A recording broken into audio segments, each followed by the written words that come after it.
the IUML for the inauguration of the Qaid-e-Millat Center, which is going to happen virtually, I believe, very soon.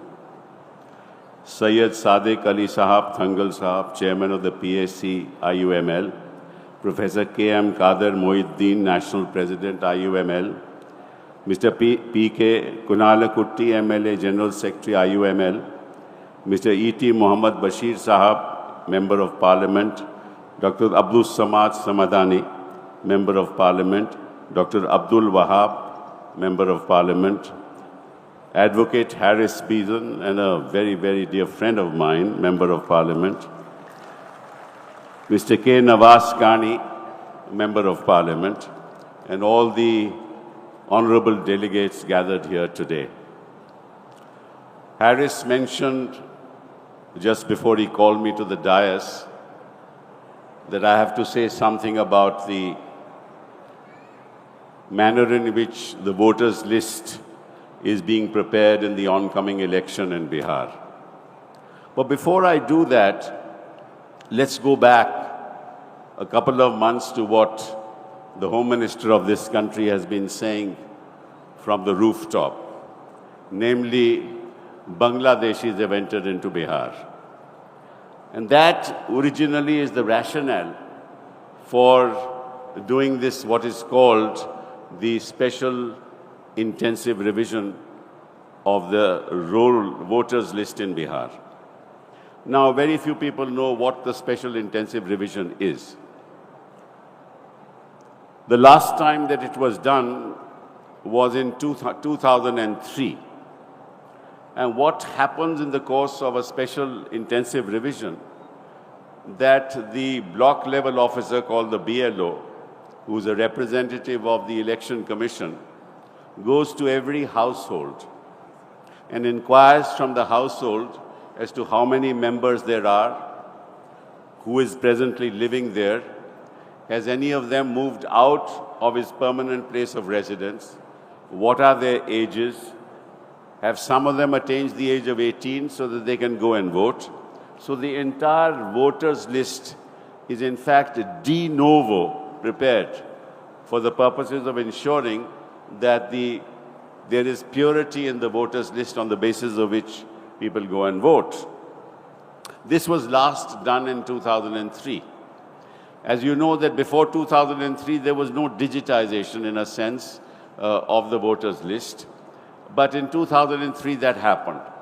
But this process took about 243 days. So it's not a process that can be completed in 1 month, 2 months, 3 months. It took 243 days to be, for this process to be concluded. Now, when the voters list was prepared, then every year on January 1 of any year, this voters list is updated. An updation is done through a process called a summary revision. In other words, every January 2001, 2004, January 2005, January 2006 onwards, January 1, the voters list is updated till 2025. That's the requirement of the law. So in fact, the Election Commission had a voters list in 2025, which was uploaded pursuant to a special intensive revision way back in 2003. And the chief election commissioners have been telling me personally, who have retired, that there is no need for a de novo special intensive revision because it was already done and all that is needed, all that is required is to update it. But as you know, as I started and I told you, that it is the Home Minister who keeps on saying from the rooftops, but Bangladeshis have entered into Bihar. Now, in the course of what has been happening in Bihar, the Election Commission has not cited a single Bangladeshi who has come into Bihar. Not a single Bangladeshi has been cited. So obviously, it was a ruse. Now the question is, why are they doing this? And the reason is very simple. Right from 2014, the BJP has been adopting methodologies, adopting procedures through which they can somehow win the election by means fair or foul, and most of them are foul. They have, in the process, they have manipulated the laws, In the process, they have used the PMLA, that is the Enforcement Directorate, to prosecute people. They have been forced to use, or they are using the CBI for their political ends. This is what is called the weaponization of the laws. And in the meantime, as you have seen in Maharashtra, they added votes to ensure that they win. And in Bihar, they are deleting votes to ensure that they will win and manipulating votes. So the whole purpose of the exercise is to manipulate the voters list, which is the bedrock of the Indian democratic system. In other words, if the voters list is polluted, there can be no fair election. And they know that because the people of the country have now realized that these people in the last 11 years have not delivered for the people of India, naturally they know that the people of India are standing against them, and come 2029, they'll be defeated in the election. Therefore, they are trying to manipulate the voters list in every state in this country. The next they will go to is West Bengal. Thereafter, they're going to various other states. And you've seen the attitude of the Chief Election Commissioner as how he has failed to answer questions. After all, if for the last 11 years, the BJP is in power, how is it that people have come from Bangladesh and come to Bihar? And if some of them have come, that's the responsibility of the Home Minister. How can he use that as an excuse to say that I will redo or de novo decide on redoing the voters list? Now, what does this voters revision involve? As I told you previously, every block level officer would have to go to each household to find out as to who is present there, who is come of age, who is now going to be included in the voters list, how many people have died, how many people have moved out of their ordinary place of residence. But this time, this method is not used. Now what they are doing is, they say that every household will have to fill what is called an enumeration form. And that enumeration form has certain criteria which are required to be filled. And there are 11 such documents in the enumeration form. And what the Election Commission says is, not that they go to any household. They say, if anyone in a household who is of voting age has any one of the 11 documents in that enumeration form, he will be entitled to vote. Now, according to us, this is an exclusionary exercise. For example, they say if you have a passport, you are entitled to vote. How many people in Bihar have a passport? 2.84% of the people in Bihar have a passport. They say if you have a class 12 certificate or a class 10 certificate, how many people go to schools in Bihar in class 12? Many of them drop out after class 10. So lakhs and lakhs will be excluded in the process. Then they say if you have a pension certificate. Now, how many people are employed in Bihar who can show that they earn pension? These are only government servants who will be earning pension. That's very few. So the purpose is that if they don't have any one of these 11 documents, then they shall be excluded. Then they say you should have a school certificate or you should have a birth certificate. Now I know, and I can say that for myself, there are many, many lakhs of people in this country who cannot produce a birth certificate.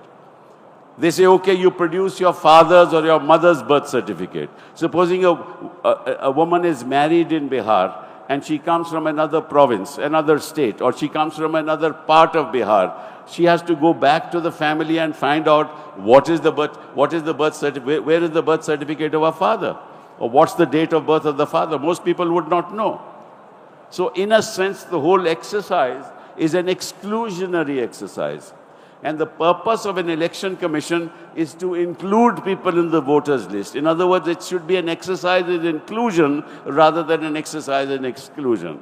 And that's what the election commission is doing. With great difficulty, we were able to persuade the Supreme Court of India to say that, look, why don't you accept the Aadhaar card as the basis for allowing a person to vote, whether it's a man or a woman? Now, almost 88.7% of people in Bihar have an Aadhaar card. As you know, Bihar is one of the most underdeveloped states in this country. The rate of literacy in Bihar is 61%, as opposed to 74% in the rest of India. It is 88% of the people of Bihar live in rural areas. 28 of the 38 districts in Bihar are flooded during monsoon. Where are they going to find documents to give to the Election Commission? And the level of literacy, as I told you, is only 61%. People don't know how to read and write. People don't know how to fill a form. So the result is that there is going to be massive exclusion of voters. And that will support the BJP, because who are the people who will be excluded? The poor. The poor will be disenfranchised. The scheduled caste, the scheduled tribes, the other backward classes, they'll be disenfranchised. Even the people from the economically weaker sections of society will be disenfranchised. So you disenfranchise the poor, who normally vote for parties who are pro-poor. You enfranchise the rich who vote for the BJP, and that process you exclude lakhs and lakhs of people, and you get the result that you want. So this is what is happening in Bihar. And all of India must rise to make sure that the Election Commission should not destroy the very backbone of Indian democracy. If the voters list is polluted, there can be no free and fair election.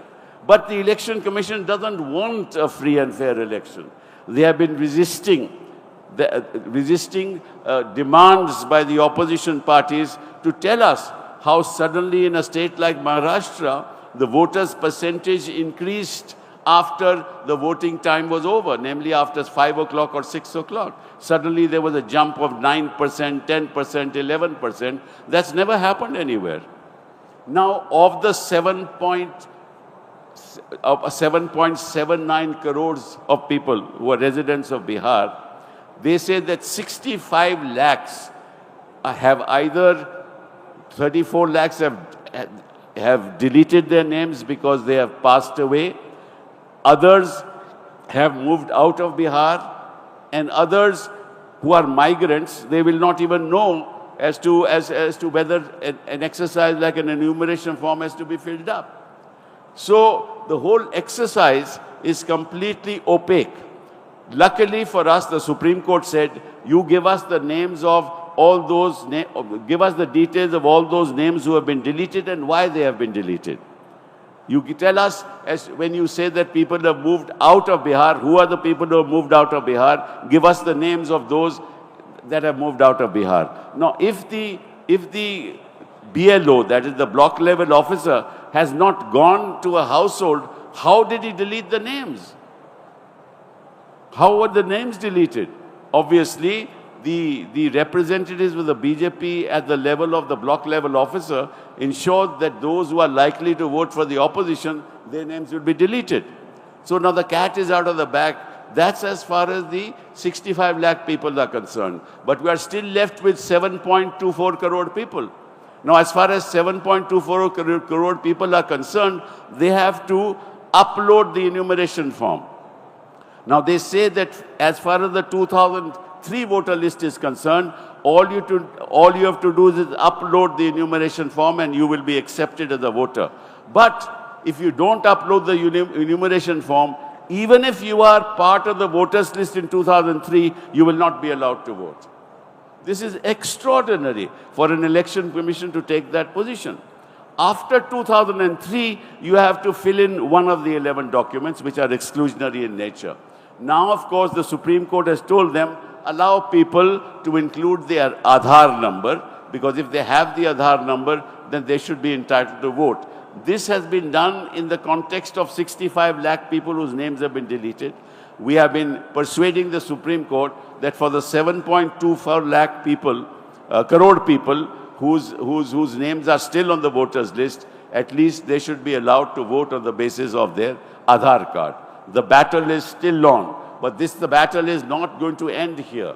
This battle has started from Bihar. It will reach every state of this country, and all the leaders of the IUML, all the leaders of the Congress party, all the leaders of the TMC, all the leaders of the RJD, all the leaders of all opposition parties must get together, stand up for democracy in India. That is the only way that this country will survive, and that's the only way we can rid of this vicious, toxic rule which we have suffered for since 2014.